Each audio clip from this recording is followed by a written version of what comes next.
আসসালামু আলাইকুম। Advanced learning একাডেমির পক্ষ থেকে সবাইকে জানাই অনেক অনেক শুভেচ্ছা ও অভিনন্দন। সুপ্রিয় নবম ও দশম শ্রেণীর শিক্ষার্থীরা, আজ সমাধান করব তোমাদের গণিত বইয়ের অনুশীলনী 17 অর্থাৎ পরিসংখ্যান এই অধ্যায়ের উদাহরণ 5। এটা দেওয়া আছে তোমাদের গণিত বইয়ের পৃষ্ঠা 331। উদাহরণ 5, দশম শ্রেণীর 50 জন শিক্ষার্থীর বিজ্ঞান বিষয়ের প্রাপ্ত নম্বরের গণসংখ্যা নিবেশন সারণী দেওয়া হলো। প্রদত্ত উপাত্তের গণসংখ্যা বহুভুজ আঁকো। তবে এখানে একটি শর্ত দিয়েছে, আয়তলেখ ব্যবহার না করে। তো এখন আমরা এই যে সারণী দেওয়া আছে 50 জন শিক্ষার্থীর বিজ্ঞান বিষয়ের প্রাপ্ত নম্বরের, এই সারণী থেকে আমরা গণসংখ্যা বহুভুজ অঙ্কন করব। তো এখন প্রশ্ন হলো আয়তলেখ ব্যবহার না করে। তো আমরা অনেকেই বুঝতে পারি না যে আয়তলেখ ব্যবহার না করে বহুভুজ অঙ্কন কি, আর আয়তলেখ থেকে বহুভুজ অঙ্কন করাটা কি। অর্থাৎ আয়তলেখ থেকে বহুভুজ অঙ্কনটা কি, আবার আয়তলেখ ছাড়া বহুভুজ অঙ্কন কাকে বলে। তো আজ আমি তোমাদেরকে এই দুটি বিষয়ই সম্পূর্ণ ক্লিয়ার করে দিব। দেখো, এটা হলো একটি চিত্র। তো এই প্রত্যেকটি এটা প্রত্যেকটি কিন্তু এক একটি, এগুলো হলো আয়ত। প্রত্যেকটি হলো এক একটি আয়ত। যখন আমাদেরকে বলবে যে আয়ত লেখ থেকে বহুভুজ অঙ্কন করো, তখন আমাদেরকে কি করতে হবে? প্রথমে এই আয়ত লেখ অঙ্কন করতে হবে। এই সম্পূর্ণ চিত্রটি হলো একটি আয়ত লেখ। তো আয়ত লেখ থেকে যখন বহুভুজ অঙ্কন করতে বলবে, তখন আমাদেরকে এভাবে আয়ত লেখ অঙ্কন করার পর এই আয়তের মাঝখানে বিন্দু আমরা ডট দিয়ে চিহ্নিত করব। এরপরে এই ডট বিন্দুগুলো, মাঝখানের এই ডট বিন্দুগুলো আমরা এভাবে যোগ করে করে যখন আমরা বহুভুজ অঙ্কন করব, তখন তাকে বলা হবে আয়তলেখ থেকে বহুভুজ অঙ্কন। যেমন এটা আমাদের উদাহরণে দেওয়া আছে। যখন আমরা এই বিন্দুগুলো যোগ করে আয়তলেখ অঙ্কন করব, তখন এটাকে বলা হবে আয়তলেখ থেকে বহুভুজ অঙ্কন। তো দেখো, এটা একটা চিত্র। এটা একটা আয়ত, এটা একটা আয়ত, এটা একটা আয়ত। তো আয়ত কাকে বলে? যে চতুর্ভুজের বিপরীত বাহুগুলো পরস্পর সমান ও সমান্তরাল, যে চতুর্ভুজের বিপরীত বাহুগুলো পরস্পর সমান ও সমান্তরাল তাকে আয়ত বলে। দেখো, এই বাহুর আর এই বাহু সমান, বিপরীত বাহু সমান, এই বাহু আর এই বাহু সমান। বিপরীত বাহুগুলো যখন পরস্পর সমান ও সমান্তরাল হয়, তখন তাকে আয়ত বলে। আর এই আয়তর মধ্যবিন্দুগুলো যখন আমরা যোগ করে করে আমরা বহুভুজ অঙ্কন করব, তখন তাকে বলা হয় আয়তলেখ থেকে বহুভুজ অঙ্কন। আর যখন এগুলো না অঙ্কন করেই আমাদেরকে বহুভুজ অঙ্কন করতে বলা হয়, তখন বলা হয় তাকে আয়তলেখ ছাড়া বহুভুজ অঙ্কন। তো যেহেতু আজকে আমাদের আয়তলেখ ছাড়া বা আয়তলেখ ব্যবহার না করে বহুভুজ অঙ্কন করতে বলা হয়েছে, তাই আজ আমাদের এগুলো অঙ্কনের প্রয়োজন নেই। তবে তোমাদের বোঝার সুবিধার্থে, তোমাদের মনের প্রশ্ন দূর করার জন্য আমি তোমাদেরকে বলতেছি, তোমাদের উদাহরণ 3 এবং উদাহরণ 4 এই দুটিতে শুধুমাত্র আছে আয়তলেখ হতে বহুভুজ অঙ্কন। আর বাদ বাকি যেগুলো আছে সবগুলোই হলো আয়তলেখ ছাড়া বহুভুজ অঙ্কন, অর্থাৎ আয়তলেখ ব্যবহার না করে বহুভুজ অঙ্কন। যদি কোনো প্রশ্নে এভাবে উল্লেখ থাকে যে কোনো কিছুই নাই, শুধু বলছে যে গণসংখ্যা বহুভুজ অঙ্কন করো, তখন তুমি ধরে নেবে এটা আয়তলেখ ছাড়া বহুভুজ অঙ্কন। এখন আমরা বহুভুজ অঙ্কনের সারণী তৈরি করব। আয়তলেখ ছাড়া বহুভুজ অঙ্কনের সারণী তৈরি করব। তো আমাদের প্রশ্নে কিন্তু এখানে সারণী দেওয়াই আছে, শ্রেণী ব্যবধান, গণসংখ্যা। তো বহুভুজ অঙ্কন করতে হলে আমাদের আরও একটি বিষয় লাগবে, সেটি হলো শ্রেণী মধ্যবিন্দু বা শ্রেণী মধ্যমান। তো আমরা এই শ্রেণী ব্যবধান আর গণসংখ্যা যা আছে আমরা তাই উঠাবো। প্রশ্ন থেকে দেখে দেখে, এটা আমরা আমাদের প্রশ্নে দেওয়াই থাকবে, তাহলে আমরা সেখান থেকে উঠাবো। এটা শ্রেণী ব্যবধান কত আছে? 31 থেকে হলো 40, 31 থেকে হলো 40। তো এখানে দেখো, এখানে আছে কিভাবে পাশাপাশি আছে 1 2 3 4 5 6 7 8 শ্রেণী ব্যবধান সহ মোট 8টি ঘর আছে, গণসংখ্যা সহ মোট এখানে 8টি ঘর আছে। তো আমরা কিন্তু 8টি 8টি করে এভাবে এই শ্রেণী টেনেছি। অর্থাৎ প্রশ্নে যা আছে তাই, প্রশ্নে আছে পাশাপাশি, আর আমরা এখানে লাইন বাই লাইন নিচে নিচে করেছি। তো শ্রেণী ব্যবধান 31 থেকে 40, পরে হলো 41 থেকে হলো 50, তারপরে হলো 51 থেকে 60, 61 থেকে হলো 70, তারপর হলো 71 থেকে হলো 80, তারপরে 81 থেকে হলো 90, সর্বশেষ 91 থেকে হলো 100। আর গণসংখ্যা যা আছে আমরা তা বসিয়ে দিই, এরপর আমরা শ্রেণী মধ্যমান বা শ্রেণী মধ্যবিন্দু আমরা বের করব। তো এখন গণসংখ্যা প্রশ্নে দেখো যা দেওয়া আছে, কত কত, 6, 8, 10, 12, 6, 8, 10, 12, তারপর হলো 5, 7, 2, 5, 7, 2। এখন শ্রেণী মধ্যমান বা শ্রেণী মধ্যবিন্দু, মধ্যমান আর মধ্যবিন্দু কিন্তু একই কথা। তো এক মধ্যবিন্দু আমরা কিভাবে বের করব? এই প্রত্যেকটি শ্রেণীতে কিন্তু নিম্ন সীমা আর উচ্চ সীমা আছে। এটা একটা শ্রেণী, এটা একটা শ্রেণী। তো এটা নিম্ন সীমা, এটা উচ্চ সীমা। তো নিম্ন সীমা আর উচ্চ সীমা যোগ করে 2 দ্বারা ভাগ করলে হবে। তো এখানে আছে কত, 31 যোগ হলো 40, তো কত হলো 71। এই 71কে আমরা 2 দ্বারা ভাগ করব। যে কোনো কিছুকে 2 দ্বারা ভাগ করলে কিন্তু মধ্যমান চলে আসে, অর্থাৎ মাঝখানে যে ব্যাপারটা এটা চলে আসে। এই জন্য মূলত এটার নাম হলো মধ্যবিন্দু বা মধ্যমান। তো 71 ভাগ হবে 2, তাহলে হবে 35.5। আমরা আরো একটা বের করব, পরেরগুলো আর বের করব না। এখানে আছে কত, 41 যোগ হলো 50, তাহলে কত হলো 91। একে ভাগ করবে 2 দ্বারা, তাহলে বের হবে 45.5। তাহলে এখানে হচ্ছে 45.5। এই দুইটা বের করব আমরা। এরপরে আমরা এই দ্বিতীয়টা থেকে প্রথমটা বিয়োগ করব।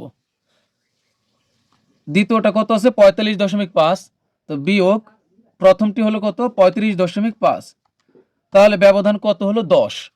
তার মানে এই 35.5 এর সাথে 10 যোগ করলে হয় 45.5, মানে এখানে ব্যবধান হচ্ছে 10 করে। তাহলে এখন বাকিগুলো আমরা 10 করে প্রত্যেকটা যোগ করব, তাহলে হয়ে যাবে। তো 45.5 এখানে হবে 55.5, 10 যোগ করলে।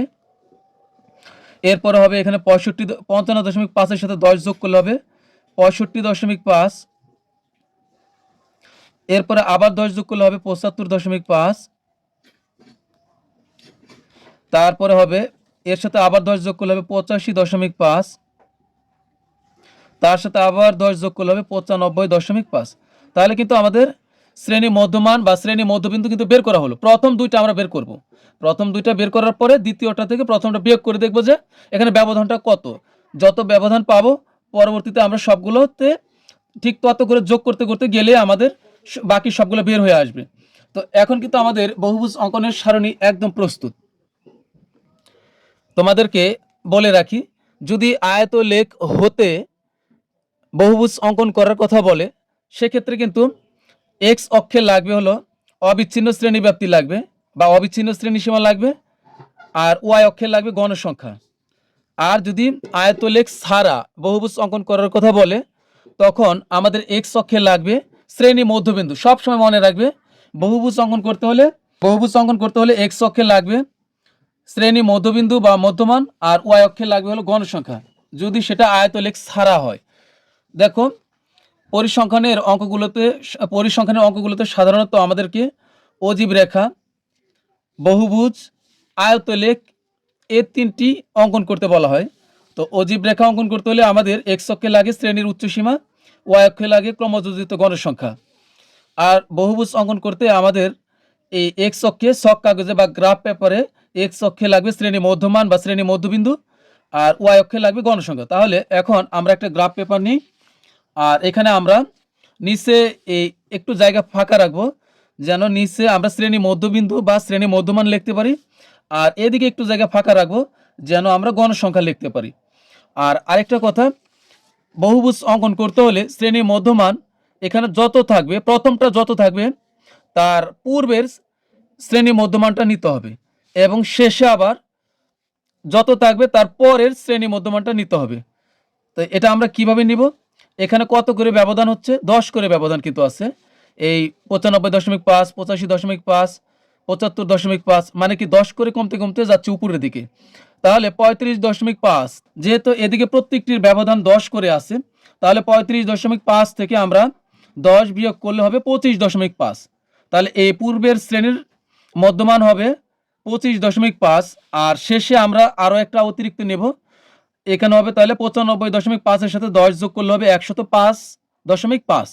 তো তোমরা আরেকটা কথা মনে রাখবে, এখানে ব্যবধান যেহেতু 10 তাই আমরা এখানে 10 বিয়োগ করেছি আর এখানে 10 যোগ করেছি। এমন অঙ্ক পাবে যখন ব্যবধান কিন্তু হবে 5 করে, তখন কিন্তু আমরা কি করব, এই প্রথমটা থেকে 5 বিয়োগ করলে পূর্বের শ্রেণীর মধ্যমান পাবো, আবার শেষে গিয়ে আমরা আবার 5 যোগ করব।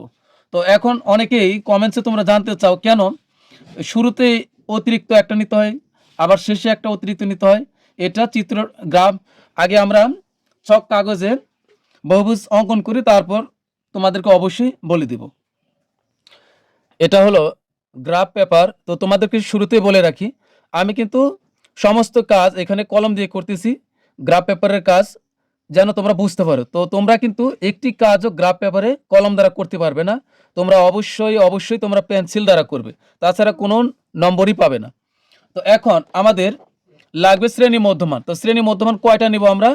1 2 3 4 5 6 7, আর এখানে অতিরিক্ত লাগবে একটা শুরুতে আর শেষে একটা লাগবে অতিরিক্ত। তাহলে কয়টা? 1 2 3 4 5 6 7, তাহলে অতিরিক্ত দুইটা নিব, হলো মোট 9টা। একটা ব্যাপার খেয়াল করো, এই অঙ্কটির বেলাতে আমরা নিব গণসংখ্যা। এখন গণসংখ্যা সবচেয়ে বেশি আছে হলো 12 আর সবচেয়ে ছোট আছে 2। এখন চিত্রে যদি আমরা গণসংখ্যা 2 দেখাই তাহলে একে খুঁজেই পাওয়া যাবে না, চিত্রটি অনেক খারাপ দেখা যাবে। আমরা যদি চিত্রের ভিতরে 2 দেখাই, দেখো গণসংখ্যা 2 মানে এর ছোট ছোট 2 ঘর হবে। 2 ঘর যদি আমরা চিত্রে দেখাই তাহলে খুঁজেই পাওয়া যাবে না। এই জন্য আমরা এই প্রত্যেক ঘরের মান গণসংখ্যা 1 গণসংখ্যা 2 সমান আমরা 4টি ঘর নিব, 7 সমান 14টি ঘর নিব, অর্থাৎ একটি গণসংখ্যা বনাম ঘর নিব 2টি করে, অর্থাৎ গণসংখ্যা যা হবে তার ডবল ঘর আমরা নিব। তাহলে আমাদের 2 ঘরের মান হবে 1 করে, অর্থাৎ প্রতি শ্রেণীতে যত গণসংখ্যা থাকবে আমরা তার ডবল ঘর নিব, তাহলে দেখতে একটু ভালো লাগবে। তাহলে এখানে আমরা সবচেয়ে বড় হলো এখানে গণসংখ্যা 12, তাহলে 12 ডবল হচ্ছে 24। তাহলে আমরা 24-এর চাইতে আর কিছু বেশি নিব, আমরা 30 পর্যন্ত নিলে ভালো দেখা যাবে। তো আমরা এমন একটি গ্রাফ পেপারে 2টা অক্ষ অঙ্কন করব, একটা এক্স অক্ষ আর একটা হলো ওয়াই অক্ষ। তো অক্ষগুলো আমরা এমনভাবে অঙ্কন করব যেন এই নিচের দিকে কিছু জায়গা ফাঁকা থাকে, যেন নিচে আমরা শ্রেণী মধ্যমান এই কথাটি লিখতে পারি আর এদিকে যেন গণসংখ্যাগুলো লিখতে পারি। তো আমি এক্স অক্ষটা কিভাবে নিয়েছি দেখো, এখানে আমাদের শ্রেণী মধ্যমান কয়টা আছে? 1 2 3 4 5 6 7, তা আরও 2টা, এখানে একটা অতিরিক্ত এখানে একটা অতিরিক্ত, মোট 9টা নিয়েছি। তো এই 1 2 3 4 5 6 7 8 9, আমি অতিরিক্ত আরও একটা নিয়েছি, জায়গা থাকলে আর একটু বেশি নিতাম। তো তোমরা 1 2 ঘর বেশি নিবে, সমস্যা নেই, এটা কোনো ভুল নয়। এরপর আমরা ওয়াই অক্ষে বলেছি যে আমরা 30টা ঘর নিব। তো এখানে হচ্ছে 5 10 15 20 25 30, কারণ এই প্রত্যেকটি এই যে একটি ঘর দেখতেছো এর ভিতরে মোট 5টি করে ঘর আছে। তো প্রত্যেকটা ঘরের ভিতরে 5টি করে ঘর থাকলে আমরা 6টা নিলে হবে, 1 2 3 4 5 6, 6টা হলে 30টা হয়ে যায়, তো আমি 35টাই নিলাম। তো এখানে হচ্ছে প্রতি 2 ঘরের মান আমরা 1 করে ধরবো। তো এখানে ঘর আছে 10, তাহলে এখানে লিখবো হলো 5। তো আরেকটা কথা, আমি কিন্তু সমস্ত কাজ কলম দ্বারা করতেছি, তোমরা কিন্তু কলম দ্বারা গ্রাফ পেপারে কোনো কাজ করবে না, তাহলে কিন্তু কোনো নম্বর পাবে না। তোমরা অবশ্যই পেন্সিল দ্বারা করবে, অবশ্যই পেন্সিল দ্বারা করবে। এখানে 5 ঘর আছে 10টি, লিখেছি 5।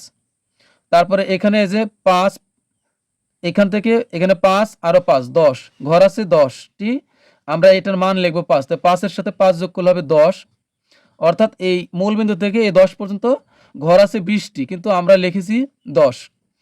এরপরে আরও এই যে 5 ঘর আরও 5 ঘর 10 ঘর, তাহলে এই 10 আর এখানে যদি আমরা লিখি তাহলে হবে 15।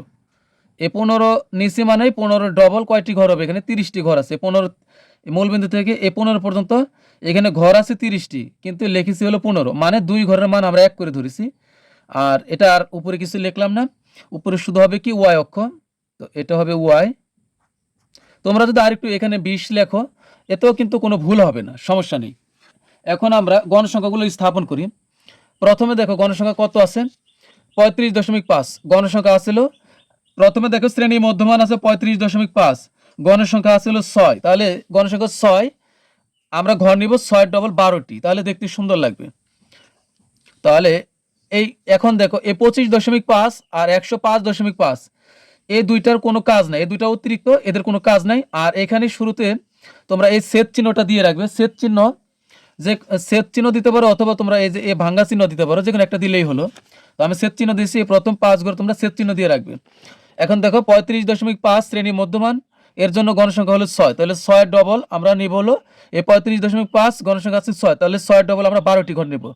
তো 1 2 3 4 5 6 7 8 9 10 11 12, মনে রাখবো বড় দাগগুলো 5-এর দাগ। তাহলে এখানে হচ্ছে 5, এখানে 5 10, আর এখানে 2টা, তাহলে হলো 12টা।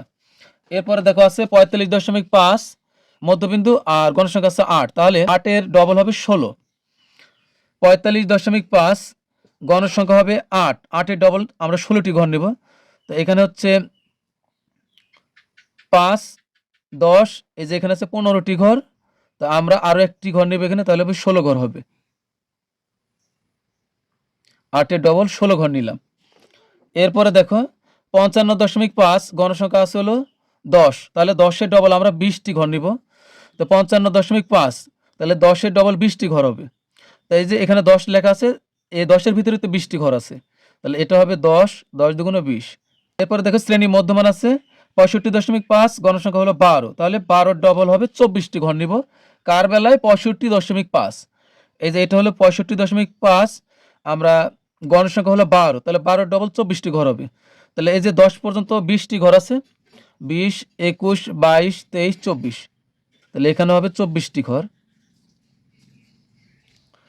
এরপরে দেখো আছে 75.5 শ্রেণী মধ্যমান, গণসংখ্যা আছে হলো 5, তাহলে 5-এর ডবল আমরা 10টি ঘর নিব। এই যে 75.5, তাহলে গণসংখ্যা নিব আমরা ঘর নিব 10টি। এই যে 5, এখানে 5, এই 5-এর ভিতরে 10টি ঘর আছে, তাহলে এখানে 75.5 আমরা ঘর নিয়েছিল 10টি। তারপরে হলো 85.5, এখানে আছে হলো 7 গণসংখ্যা, তাহলে 7-এর ডবল আমরা 14টি ঘর নিব। তো 85.5 7, তাহলে 7-এর ডবল হবে 14টি ঘর। তো এখানে আছে, এখানে আসলে এই যে 5, এখানে 10টি ঘর আছে, 10 11 12 13 14। এরপরে আছে হলো 95.5 গণসংখ্যা আছে হলো 2, তাহলে এখানে আমরা 2-এর ডবল 4টি ঘর নিব। 95.5, তো 1 2 3 4, এই যে পর্যন্ত 4টি ঘর নিলাম। এখন আমরা এই বিন্দুগুলো যোগ করে দিব, বিন্দুগুলো উপরের গুলা যোগ করব শুধু।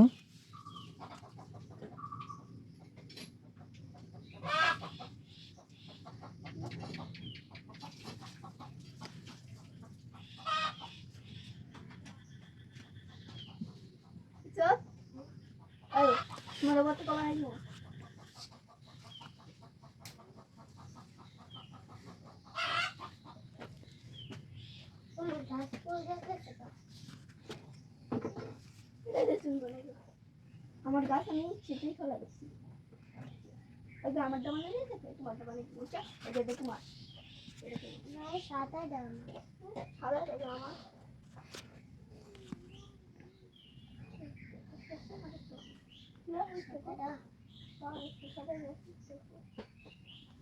এখন দেখো আমরা কেন এই প্রথমে একটা অতিরিক্ত নেই আর শেষে কেন একটা অতিরিক্ত নেই, এর কারণ হলো বহুভুজ হলো অনেকটা পাহাড়ের মতো। এখন পাহাড় তো আর শূন্য থাকতে পারে না, এটাকে এই এক্স অক্ষ হলো ভূমি, ভূমির সাথে মূলত ভূমির সাথে অ্যাডজাস্ট করার জন্য মূলত এটা আমরা প্রথমে একটা অতিরিক্ত নিব মধ্যমান, শেষে একটা অতিরিক্ত নিব। এখন আমরা এই এটার সাথে আর এই যে এটার সাথে আমরা যুক্ত করে দিব।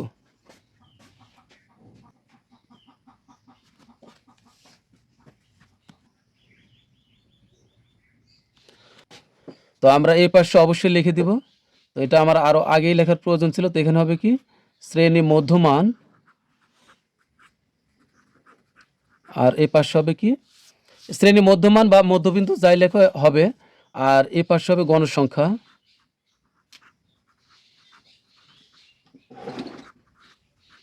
এখন আমরা এর বিবরণ দিয়ে দিব একটা। তো আমরা বহুভুজ অঙ্কনের বিবরণটি এভাবে দিয়ে দিব। বহুভুজ অঙ্কন: ছক কাগজে এক্স অক্ষ বরাবর প্রতি এক ঘরকে শ্রেণী মধ্যমানের 2 একক ধরে এবং ওয়াই অক্ষ বরাবর প্রতি 2 ঘরকে গণসংখ্যার 1 একক ধরে গণসংখ্যা বহুভুজ আঁকা হলো। মূল বিন্দু থেকে 25.5 পর্যন্ত ঘরগুলো আছে বোঝাতে বা বিদ্যমান বোঝাতে ছেদ চিহ্ন ব্যবহার করা হয়েছে। তো আমি বিষয়টি তোমাদেরকে বুঝিয়ে দিচ্ছি।